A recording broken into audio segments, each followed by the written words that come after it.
Toshkentga kelganimizda bitta Nexia'da kelganmiz, er-xotin 2009-yili ko'rpa to'shak idish tovoq, bitta mantiq qosqonimiz bor edi. Televizorimiz ham yo'q edi, devorga qarab televizor olsak, mashitga osamiz. Sam xotinim bu yoqqa olsak-chi? Nimaga? Oshxonadan ham ko'rinar ekan. Bu yoqqa olsak-chi derdim men. Nimaga? Spalnidan ham ko'rinar ekan. Xohlagan joyimizga olsak bo'laverardi, bir xona uyda turardik-da.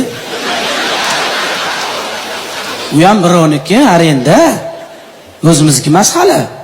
6 ta kvartiraga ko'chibmiz. Bu yoqda 3 oy, nari yoqda 6 oy, bu yoqda 1,5 yil, Toshkentda hamma joyda yashab chiqdim. Bu kvartirada 3 kun yashayapmiz. Er-xotin.